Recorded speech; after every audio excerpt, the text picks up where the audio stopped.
Hi there, my name is Robin Horn.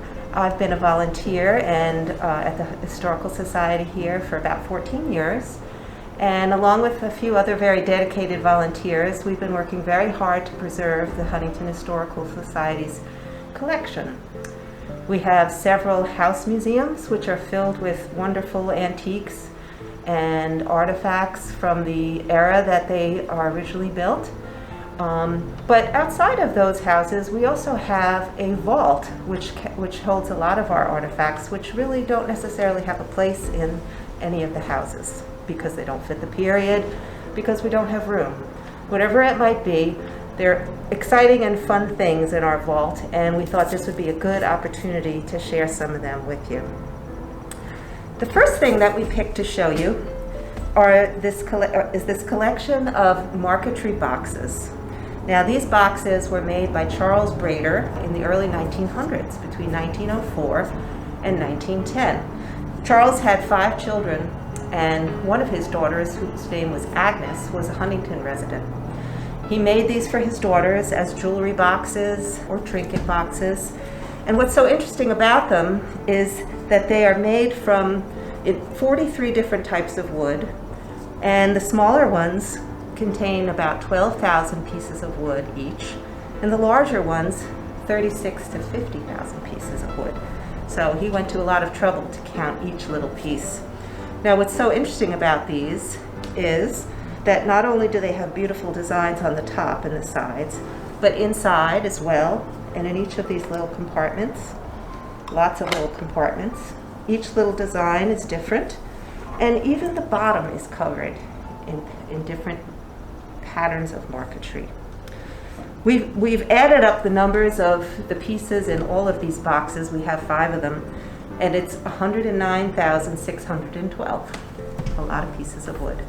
The next item I want to show you is a very interesting weapon. We have several weapons in our collection. This particular one is an 1819 flintlock musket. It was made based on the design of the 1819 musket, but it was actually made by a man in Connecticut who reproduced these things from an original for a lot of the local men. This particular one was owned by Frederick Samus, and we know that because he has his initials right here etched onto the gun. There were more of these types of guns than any other types of muskets. One of the reasons it's called a musket and not a rifle is because it doesn't have rifling, which allowed the bullet to fly at a higher velocity. A lot of these ended up being used in the American War with Mexico, and eventually some of them even were used in the Civil War. So we have on it, there are many little strike marks, and the user would usually make a little strike mark right over here with every shot. Now, we know he used this quite often because there were 39 shots. He was a member of the Huntington militia, so they've done quite a few musters in his time. Okay. The next thing I want to show you has to do with one of our founding mothers, whose name was Lucinda Conklin. As you know, we own the Conklin House, and we spend a lot of time conserving it. Lucinda Conklin was a brave woman, way ahead of her time, and she was a very good swimmer.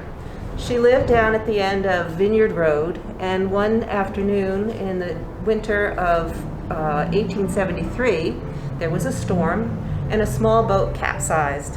Well, Lucinda didn't take any time to think about it. She jumped in the water. She helped save the man who was drowning. She was assisted by a man named John Kerr, and the 2 of them were rewarded these medals for their heroism. So we know that at a time when most women were not very athletic, Lucinda certainly was strong enough to pull a man to safety, and brave enough. Another fun thing in our collection are these leather postcards.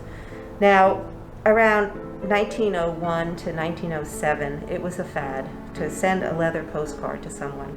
They had holes around the edges, which would allow women to sew them together with rawhide and create pillows or wall hangings. They often had silly jokes on them. We have one that was to a local woman, and her name was Ina Van Sice, and it was for her 18th birthday. So they're just kind of fun. They had to stop making these because they were messing up the machinery at the post office. So they only were made until 1907. And these ones we have here are all from around 1904 to 1906. These are just a few of the fun and interesting things we have in the vault at the Society. And I'd like to thank you all for your support in preserving these important pieces of Huntington history. I wish you all good night.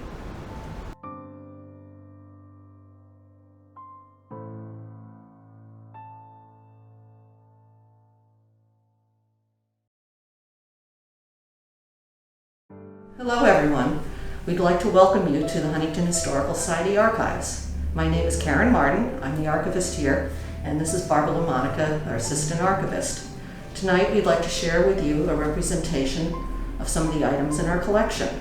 The Society collects family papers, business records, newspapers, photographs, and other items documenting the history of the town. So let's take a moment and see some of our items.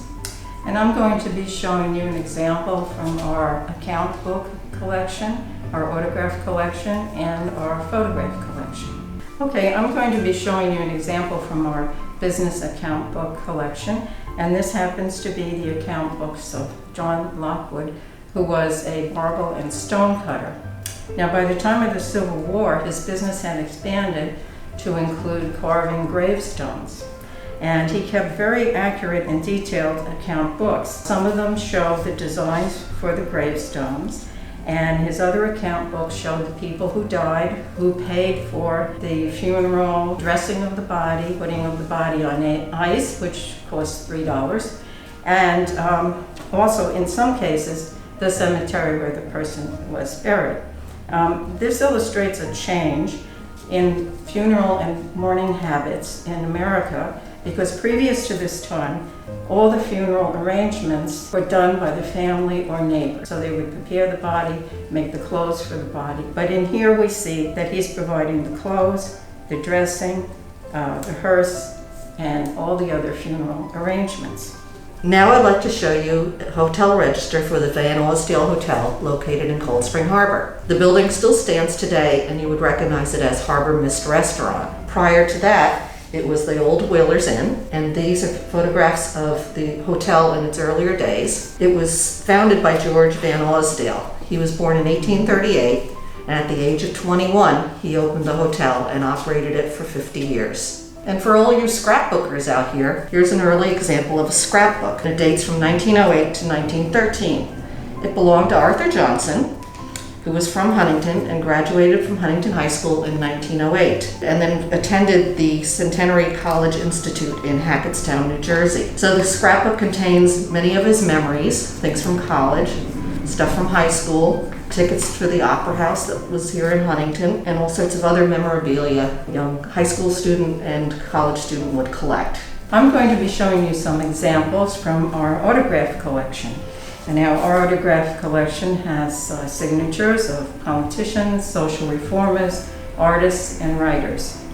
The first one we have is Susan B. Anthony, and she writes here, "Perfect equality of rights for women, civil and political, are our demands. Yours truly, Susan B. Anthony," and it's dated 1900.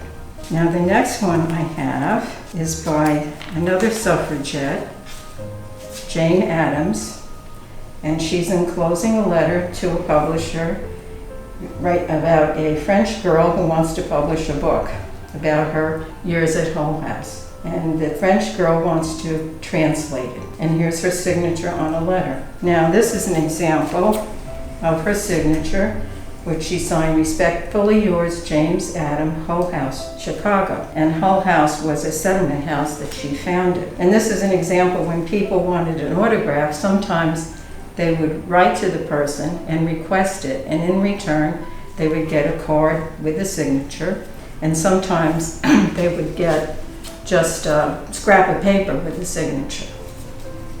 And Jane Addams actually was a founder of the American Civil Liberties Union, and she was the first woman to win a Nobel Peace Prize in 1931. Now here we have on the stationery of the Women's Suffrage Party a letter with Carrie Chapman Catt's signature saying that she's very busy, but she will get a written introduction to a Mr. William Morrow, who was a publisher. Now here is another letter to Mr. Morrow, and this is signed from Maria Montessori, who was an education reformer, and she also has a PS in her handwriting in which she had written a letter to the Library of Congress to ask for a copyright for her lectures, and she's saying, will you kindly use your influence also?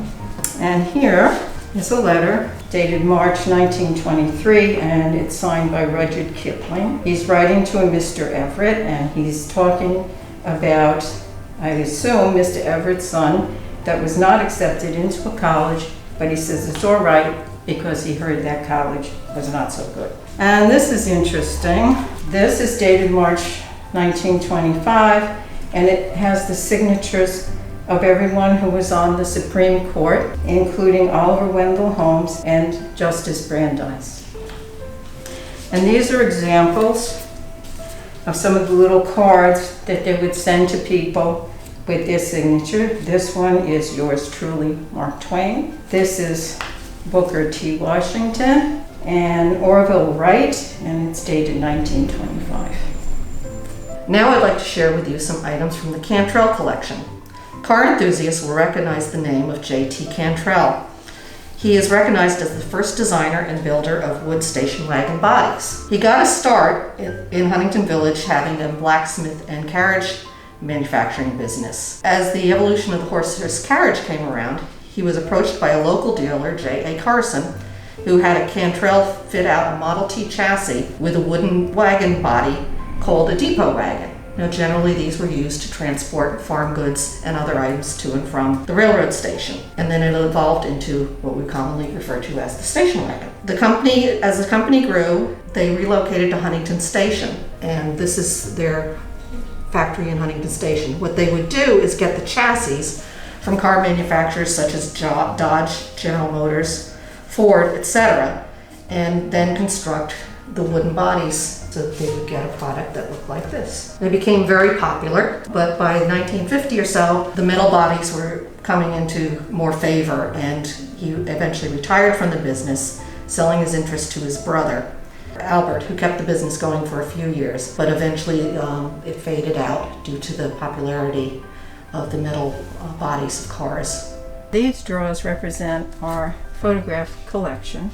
We have photographs dating from the late 1800s, and they represent the history of Huntington, people, places, events. They're arranged by subject matter, and subjects are historic houses, organizations, holidays, etc. And I'll show you a couple of photographs. This one from the early 1900s is a photograph of one of Huntington's first baseball teams. And in those days, most of the towns had baseball teams, and they used to play each other. This one depicts a World War II era photograph. And this is a Women's Volunteer Association. And this one is also World War II era. And these are the first volunteers for the draft board. Now, most of the photographers represent Robert Stone collection. He was a photographer that documented during the 30s and 40s. And then there's Lyman Taft, who also was a photographer for newspapers, and he was an earlier period, the 1920s. And also Ben Conklin, who was an earlier photographer.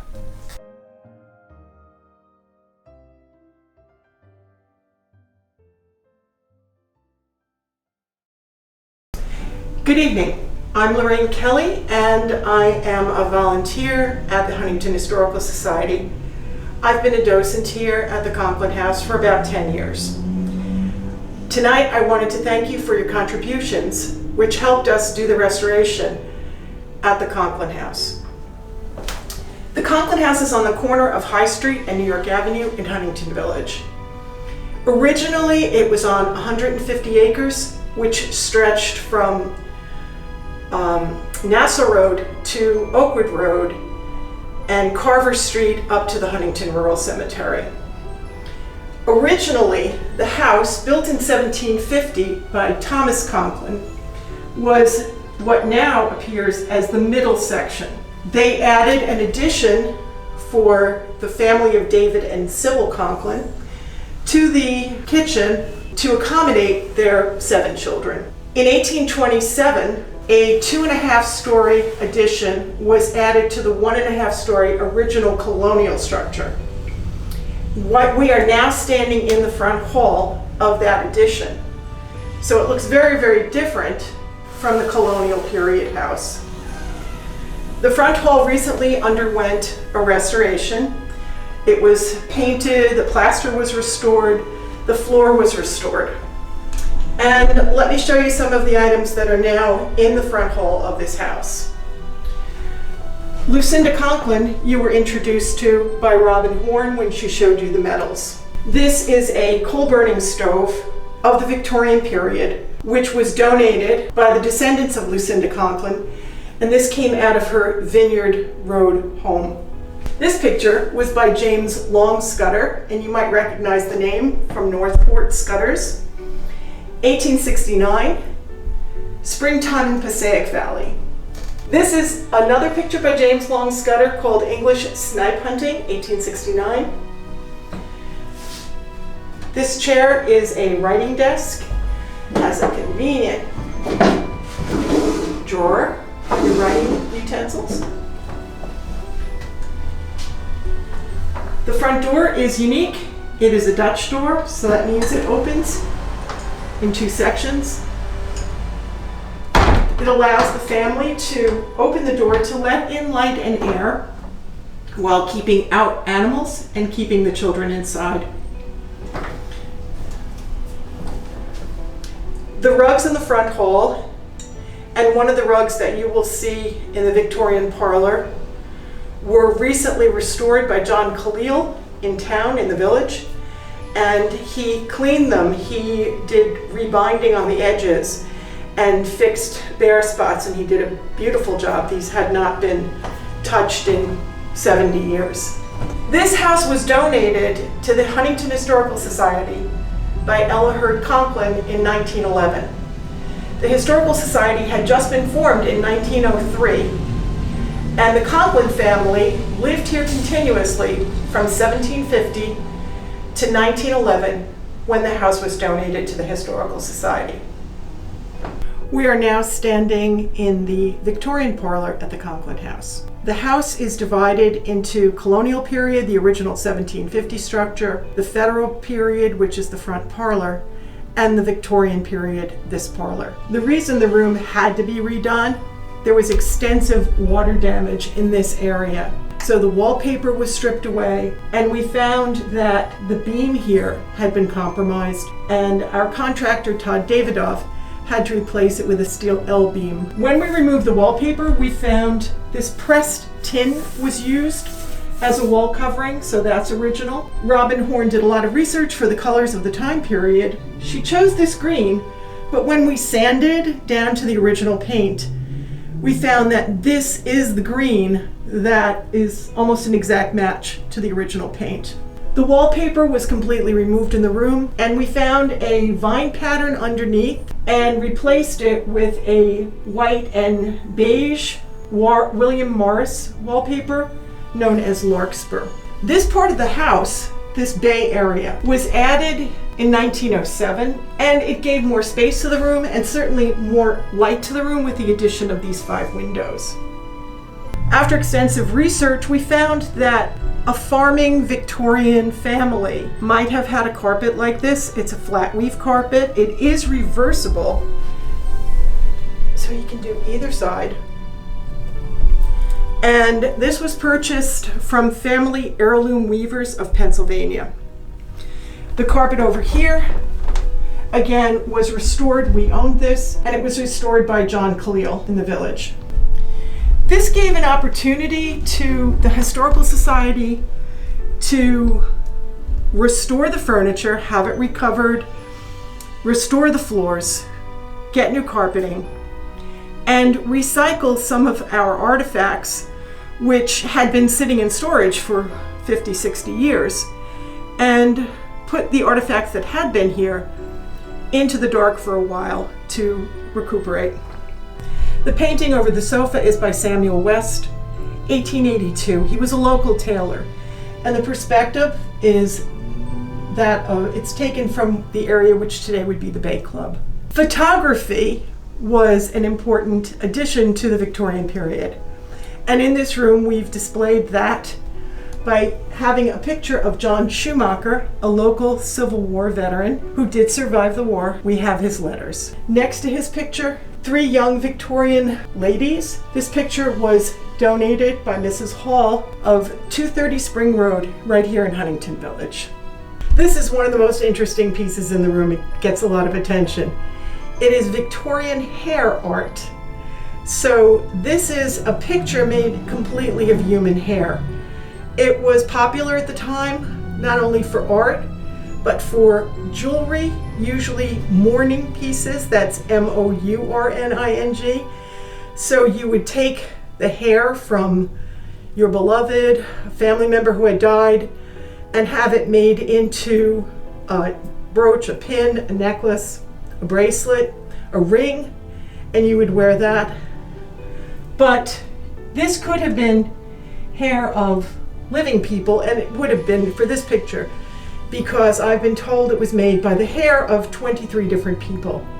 So women at this time had hobbies, and this would have been a possible hobby. And I was doing research on this and found that women often wanted to do the mourning jewelry themselves because they were afraid if they handed it over to a professional, that professional might not use the actual hair of their relative, and they wanted to be sure that they had that person's hair to be able to remember them. So it's sort of a memento mori, a remembrance of that deceased person. This organ was donated by Roz Joel. You might recognize the last name, Billy Joel's mother. It was built in the late 1800s. On top of it is a clock known as an ironed front clock inset with mother of pearl. The sofa is attributed to Joseph Meeks, and you can see that the Victorian period, the furniture tended to be more ornate. And we have 2 matching chairs, and this was covered in a red and peach colored material which coordinates with the rug. This is a shell basket. As I said, women needed hobbies. So in addition to the hair painting, they would take tiny shells and fashion them into decorative pieces. And so this is something from the time period.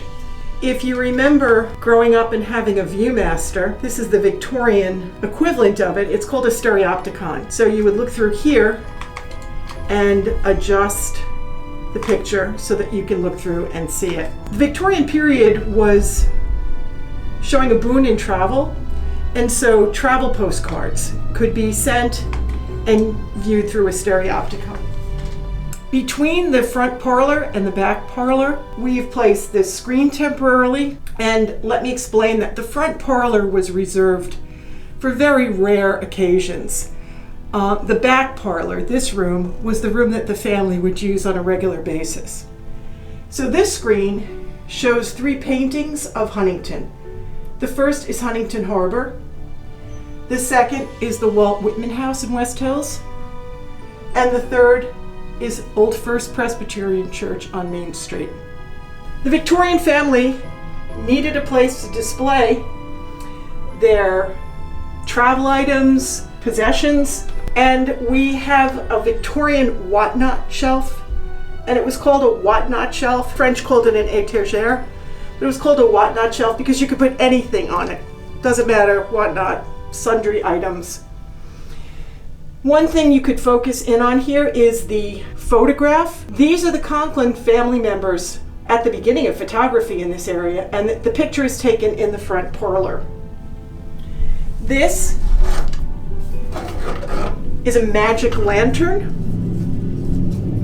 So you would take these slides, put it here, project this on a wall, and have a light source back here, either a candle or a gas-powered flame, and you could entertain the family or your guests.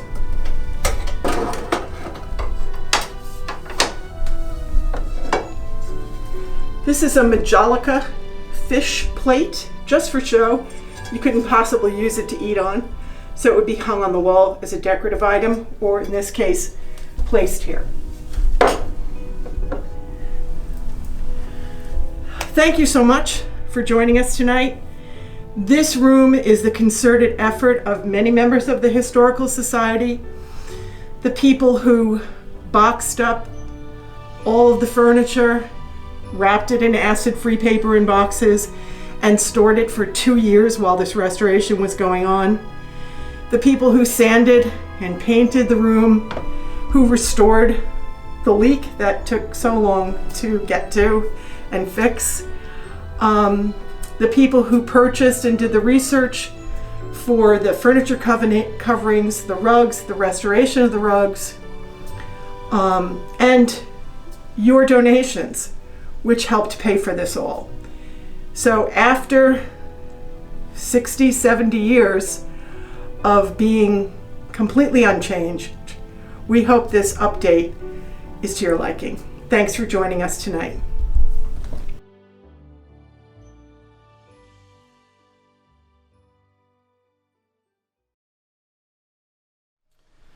Hello, welcome to the Soldiers and Sailors Memorial Building owned by the Huntington Historical Society. I am Toby Kassam, and I hope to take you on a quick tour of the exhibits that are on display here at the Society's History and Fine Arts Museum. We've been working hard over the last 6 months individually in putting together some new exhibits, and we thought this would be an appropriate time for you to look at it. This, a little history of this building. This building was built in 1892, and it was built by the Soldiers and Sailors Memorial Association, which was a group of men basically in the town that wanted to build a memorial to the Civil War veterans. There was another group in town that had formed the Huntington Public Library in 1875, and they did not own a building, and so the two groups got together, and this was built as the memorial to the Civil War soldiers as well as the public library. And it served as the public library until 1958. And there are some shots over here of the building as a library. It was given to the Society in 2000, and it took us a while. The roof needed to be replaced and the plaster was falling down. But we were using it as an exhibit space since 2008 when we set our first exhibit up to illustrate or to show off some of the archives, the historic objects in the collection of the Huntington Historical Society. And we've done it by setting up small exhibits around the building, and I would like to take you through some of them briefly. Thank you. We had hoped to open these exhibits, these new exhibits, in the spring, or late spring or early summer of this year to celebrate certain anniversaries in 2020. Of course, things got changed with the circumstances, and we're getting, still in 2020, to open up these exhibits at least virtually. This is about an illustrator that was in town, that lived in Huntington later in his life, from Kansas. He was born in Kansas, and early in his life he moved to New York as an illustrator and worked for advertising agencies. He met a woman and married. In the mid-1940s, before the end of the war, he joined the Army and as a graphic artist. And at the end of the war, he was assigned to the European Theater of Operations Office of General Dwight David Eisenhower. And he celebrated the liberation of Paris, which of course is celebrating its 75th anniversary. There are illustrations of Paris at that time that he made. He also did a portrait of Dwight David Eisenhower that was on the cover of the Army Talks magazine, and he presented that to Eisenhower later after it was published. And he has a letter here signed by Eisenhower thanking him for the wonderful portrait that he did of him. There are some other illustrations here that he's done, a letter that he wrote to his wife from home, and so forth. So this was one of the anniversaries that we are celebrating. Also in the exhibit, which is new, is the kind of the rediscovery of this table. For years, it was donated to the Society in 1921, and it was in the Victorian parlor, which would have been appropriate for this style table, but it was covered with the tablecloth, and so we thought it was just a typical tilt-top or round tea table. When we were restoring and going through the restoration of the parlor, we uncovered it and realized that it was a cast iron piece of furniture with a painting on the top that was kind of dull and scratched, it appeared. And so we did some research on it and discovered that in 1921 it was donated to the Society by Eleanor Biggs, who was the daughter of Mr. and Mrs. George W. Biggs, who lived in Huntington Station in Huntington. It was a wedding gift to them in 1848 and had been sent over from England. It was manufactured by one of the big ironworks industries in London, or in England. The painting is of the first of the Afghan wars. It was a very popular subject to paint. The first war was in 1838, and it was a very popular subject and developed a lot of paintings, and that's a very recognizable scene in Afghanistan. We've had the painting restored to look like this, and it's a fabulous restoration. It's a brilliant painting now, and it'll probably stay here on exhibit as one of the special items in the collection. Another part of the exhibit, celebrating another anniversary, is the 275th anniversary of St. John's Episcopal Church here in Huntington. It was formally formed in 1745, and the first church building was built in 1750. And it goes through, this is a timeline, is the opening of the exhibit. It illustrates a number of the people that were involved, the ministry from St. George's Church in Hempstead. The very first recorded ministry, anyway, was the 1727 marriage between the Treadwell and the Platt family that we'll talk about in another section of the church. But it goes through Daniel Whitehead Kassam, who was the owner of our house, one of our house museums on Park Avenue, was a member of the church. He was a warden. Early on in the early 1800s, he died and was buried in the church records, and this is a notation from that in 1839. A number of his descendants were involved in the church. The Paulding family from Lloyd Harbor was a big time, and we have a section that illustrates the relationship of the Paulding family in the St. John's Episcopal Church. We talk about the three buildings and what happened to the three buildings throughout its history and things that happened in those three buildings. There were a couple of chapels, outreach ministries that were done during that time, and we highlight some of the congregants of that and celebrate their contributions not only to St. John's Episcopal Church, but to the general history of Huntington. In the case here, we have the recording of that first marriage in 1727, and we talk about the relationship between the families, the Huntington families that all got involved throughout with the church and through intermarriage. We talk about the fact that the church was really started by that marriage, and then eventually the building was built in 1750. One of the driving forces behind that was, of course, Henry Lloyd from Lloyd Neck. He was a member of Old First Church, but he was really interested in the Church of England, the Episcopal Church, and he was the driving force to actually get a building built. In the very first building here is captured in this painting that was done in 1861. It was actually finished in 1750, and in 1861 there was talk of building a new church building because they had outgrown this little building here. But the painting was done by James Long Scudder, and it was done for a businessman in town named Isaac Adams. He was a tinsmith who had come from Connecticut, but had gotten involved early on as a vestryman and a warden of the St. John's Church. And it's interesting to follow what happened to that painting as it progressed, as years progressed. The church was actually torn down in 1862, I'm sorry. But it was, and then the new church was built, and we'll talk about that second church later. But two interesting artifacts were donated to the society in at the meeting, the December meeting in 1917. And one is this rocker, and that was made from the timbers that had been taken down, the oak timbers that had been taken down when that church was dismantled. And it descended into the Rogers family, who actually built this chair. It was built locally.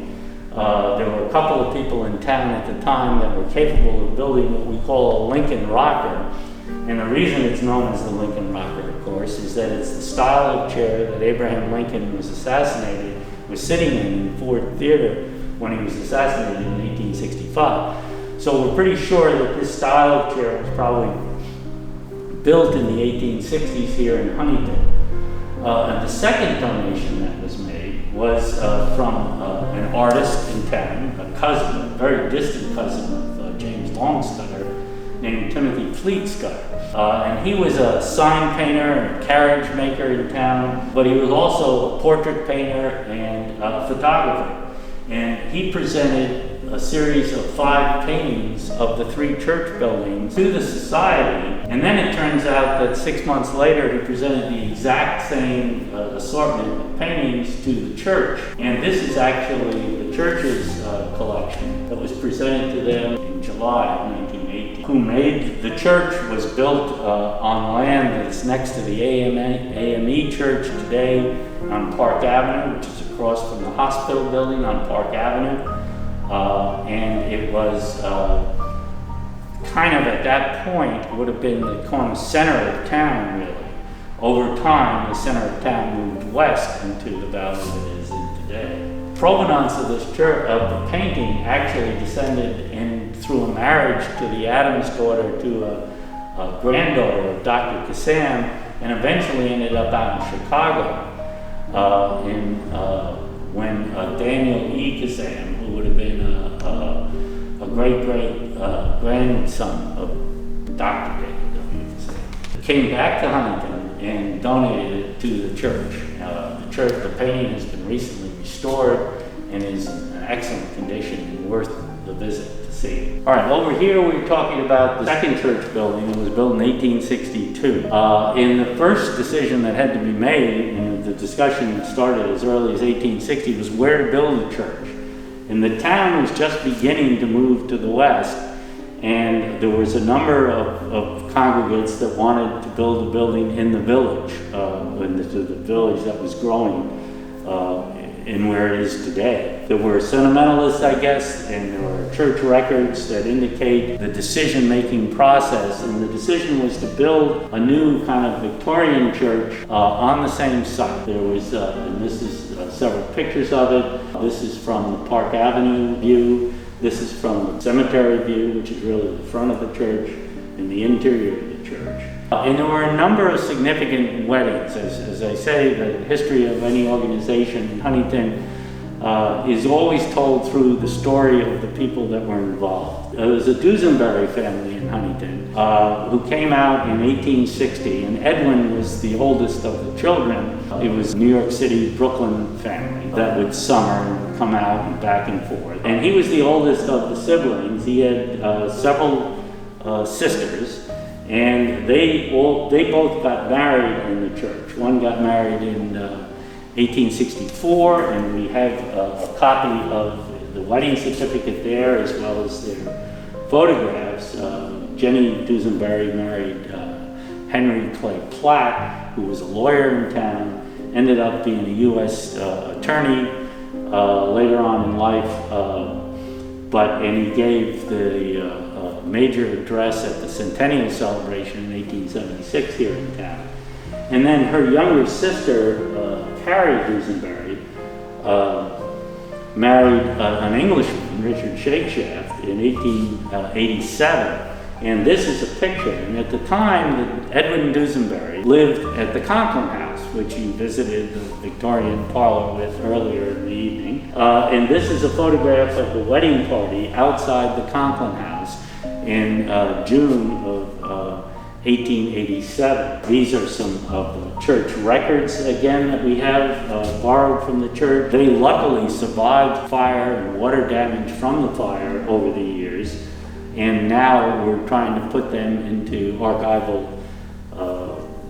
position to where they're going to be maintained throughout for the future. This church burned down in 1905, and so there was a decision process that had to go through again on where to build the third church.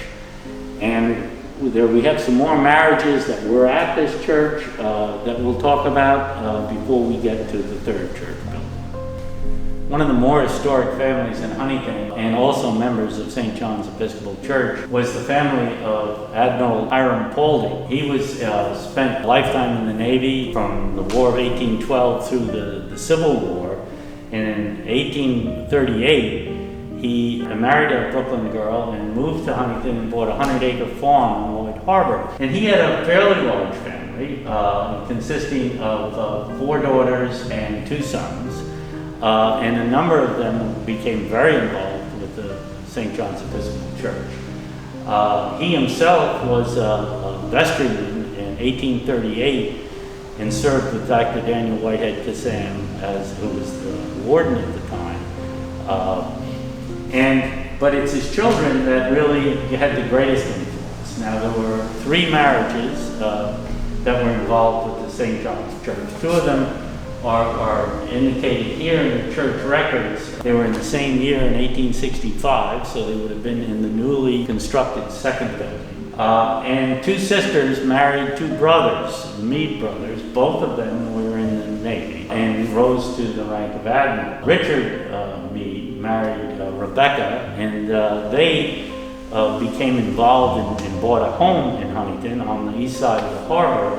And he was the captain of the USS Vandalia and would sail out of the Brooklyn Navy Yard. And he would often bring the Vandalia into the harbor in Huntington and practice, to visit his house and to practice target shooting to the rocks on the shores of Lloyd Neck. This is a Edward Lang painting. He's another one of our Huntington artists that we have on display here, of the Vandalia, that was done in 1881 when it's recorded in the Long Islander that Admiral Meade brought the Vandalia in for such a visit for about a week. Those 2 sisters had a brother, Hiram II, who also married in the church. His marriage was 10 years later in 1875, and he married Virginia Mulligan, who had a house across the bay. And you can see up there in the map there, the Mulligan estate and the Paulding estate, one in Lloyd Harbor and the other in East Neck. And there are pictures of the 2 sizable houses. The Mulligan estate was considered one of the finest houses on the North Shore of Long Island at the time. And interesting enough, where Hiram Paulding's father was John Paulding, who captured John Andre as the spy during the Revolution. Virginia's grandfather was Hercules Mulligan, who was the best friend of Alexander Hamilton and is noted in the play of Alexander Hamilton. He was a tailor in New York, but was a great patriot. And over here, we're in the final section, really, that's concerning the St. John's celebration of its 275th anniversary, is the construction of the third building. And as I said, just the way there was a discussion in building the second building on where to build it, that same discussion repeated itself some 60 years later. And it's all recorded here in the vestry minutes of the church, the discussion on whether they should build on the same site and the back and forth, or which site to build in the village. It was finally settled on to build where it's today at Prospect, the corner of Prospect Avenue and Main Street, across from the public library down at that end of town.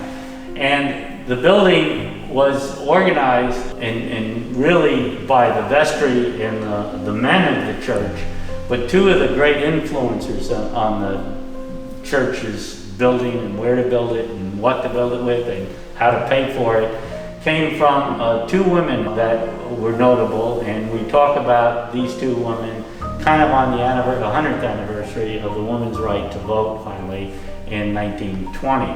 And they were Emma Paulding, who was the youngest daughter of Hiram Paulding of that family. She never married, but she was tremendously influential in the St. John's activities. And the other one, of course, was Cornelia Prime. And both of the ladies were involved in the construction of the trade school building, which is the headquarters of the Huntington Historical Society today. They were very involved with the construction and the formation of the hospital. They were also very involved in the third building. And we have some pictures here of the groundbreaking ceremonies for the church. Up there we have a groundbreaking ceremony of the trade school building. We have Emma Paulding as an older lady as part of the faculty of the trade school, which was started by St. John's, but then became independent of St. John's when they built the building on Main Street, at 209 Main Street. And another one of the interesting artists that lived in Huntington is kind of affiliated with the church in some way. Earl Mann, who lived in Huntington and painted here, was an illustrator. And he worked a lot of times for the Saturday Evening Post. And this cover from 1956 shows the wedding in St. John's Episcopal Church. One version of the top illustration shows the wedding rehearsal, and the second one, the actual ceremony in the church. Since both times the minister, Reverend Greenoff, had his back to the wedding party, he also put Reverend Greenoff in the audience, and there you see him sitting there to the right in the audience of the wedding. So Earl Mann was another illustrator, another artist who lived in Huntington, and we're able to connect him to this exhibit of the St. John's Episcopal.